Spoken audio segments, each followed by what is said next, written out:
मुंबई महापालिकेच्या सत्ता स्थापनेचं सूत्र हे ठरणार आहे आणि या सत्ता स्थापनेच्या सूत्रांकडे संपूर्ण राज्याचं लक्ष आहे। महायुती 2 गटामध्ये नगरसेवकांची नोंदणी करणार आहे। भाजपचा एक गट आणि शिवसेना आणि राष्ट्रवादी काँग्रेस एकत्र नोंदणी करणार आहेत। राष्ट्रवादीसोबत आल्यानं महायुतीचा बहुमताचा आकडा आता 121 वर गेलाय। सकाळी 10 वाजता भाजप शिवसेना नगरसेवकांना मुंबई महापालिकेमध्ये उपस्थित राहण्याचे निर्देश दिलेले आहेत। पालिका मुख्यालयामध्ये या संदर्भातली सगळी औपचारिक प्रक्रिया पार पडल्यानंतर हे सगळे नगरसेवक कोकण भवनकडे आज रवाना होणार आहेत आणि कोकण भवनमध्ये दोन्ही गट स्वतंत्र नोंदणी करणार आहेत। भाजपच्या नवनिर्वाचित नगरसेवकांची आज गट नोंदणी करण्यात येते आणि या नोंदणीसाठी जाण्यापूर्वी पश्चिम उपनगरातले भाजप नगरसेवकांनी दिवंगत पंतप्रधान आणि भारतरत्न अटल बिहारी वाजपेयी यांच्या पुतळ्याला अभिवादन केलं, पुष्पांजली अर्पण केली।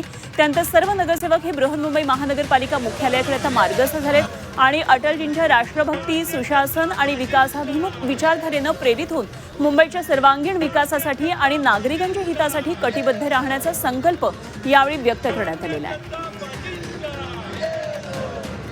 2 गटामध्ये ही नगरसेवकांची आज नोंदणी होणार आहे आणि यामध्ये राष्ट्रवादी आणि शिवसेना एकत्रित नोंदणी करणार आहे, तर भाजपच्या नगरसेवकांची वेगळी नोंदणी होणार आहे। काय नेमकी सगळी रणनीती गट नोंदणीची आहे आपण जाणून घेऊया। आमचे प्रतिनिधी ओम देशमुख सध्या आपल्याबरोबर जोडले गेलेत। ओम, आज मुंबई महापालिकेसाठी अत्यंत महत्त्वाचं आहे, सत्ता स्थापनेचं सूत्र आज ठरणार आहे। 2 गटामध्ये नोंदणी होणार आहे, याच्या मागची स्ट्रॅटेजी नेमकी काय आहे?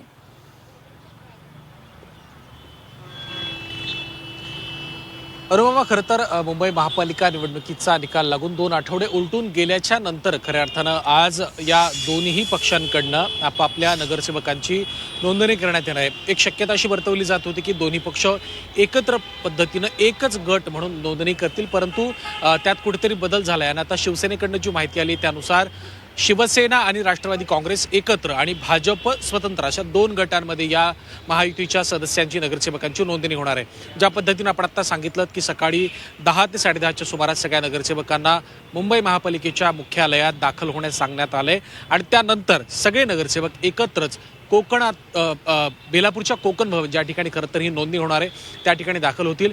जर आपण गणिताचा अभ्यास केला, समीकरणाचा अभ्यास केला तर स्थायी समितीतलं सदस्यत्व किंवा इतर समित्यांमधले हे बलाबल जर या गोष्टीचं जर जी कॅल्क्युलेशन्स असतात त्याची जी काही पर्सेंटाईलमधली सदस्य संख्या असते या गोष्टीचा विचार करून कुठेतरी शिवसेना आणि राष्ट्रवादीचं कॉम्बिनेशन तयार करण्यात आलंय आणि भाजपचा स्वतंत्र गट असा असेल। त्यामुळे केवळ महापौर आणि बहुमताचाच विचार न करता इतर समित्यांमधल्या सदस्यत्व संदर्भात आणि त्यातल्या बहुमतासंदर्भात हा विचार करून या 2 गटांची स्वतंत्र नोंदणी खऱ्या अर्थानं आज केली जाते।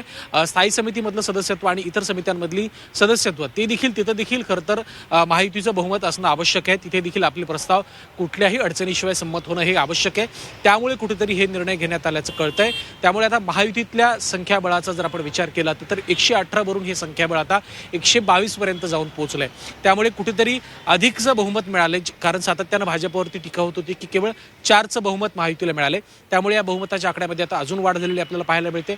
त्यामुळे महायुती आज सरते शेवटी 15 दिवसाच्या नंतर का होईना पण आपल्या नगरसेवकाची नोंदणी करते। त्यामुळे कोकण भवनातल्या नोंदणीनंतर मुंबईतला पुढचा महापौर कोण असेल, स्थायी समितीचा सदस्य कोण असेल आणि एकंदर शिवसेना, भाजप आणि राष्ट्रवादीतलं सत्तेचं वाटप कशा पद्धतीने केलं जातंय या समीकरणांवर, या सगळ्या निर्णयांवर आता सगळ्यांचं लक्ष लागून आहे। त्यामुळे आज नोंदणीच्या माध्यमातून आणि एकंदर या सगळ्या शक्ती प्रदर्शनाच्या माध्यमातून माहिती नेमकं काय संदेश देऊ पाहते हे देखील पाहणं महत्त्वाचं असणार आहे। अनुपमा।